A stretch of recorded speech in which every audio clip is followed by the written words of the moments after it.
Hospitals are feeling the penalties of patients being readmitted in less than 30 days from a discharge. These patients are going home, they're confused with their discharge instructions, or maybe quite simply just not following them. They may be going home and not having any support at home, so they're not getting back in to see their doctor and get their questions answered, or they're not following their diet properly, or getting lab tests done. The Returning Home program of Home Instead Senior Care can support those needs at discharge, get those patients home safely. The home health nurses those are skilled, and so they come in and provide their service. But the Home Instead care, the senior care, was providing much more of a coaching role, providing that role for that patient, for that family, encouraging them, taking them to the doctor, providing transportation, assisting them in that way, which the skilled care does not provide. So if a patient needs someone to help them make sure they weigh daily, take their medicines, get to the doctors, and eat correctly, Home Instead has a very important role in healthcare at this point, because those things will make a difference in the patient being successful being home or returning to the hospital.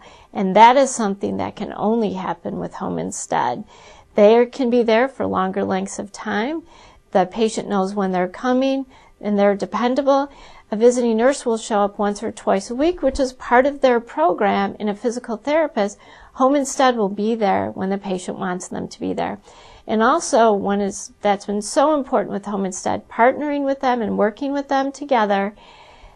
As the patient is explaining to me what's important to them, they actually take that information back, incorporate it into their care, and the patient doesn't even know what's going on. It is a seamless transfer.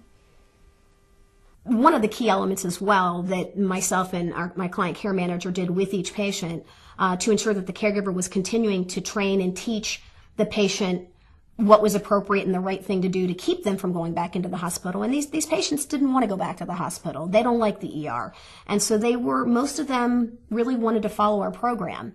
We did a care plan on each patient, again, upon discharge, and the care plan was followed in detail on a daily basis by the caregiver to ensure that they were doing what they were supposed to be doing. One of the things that we had a letter that they had to sign to basically agree to follow what we suggest them to follow. When I went home from the hospital and no one was there, then I had to fess for myself, and that was very difficult.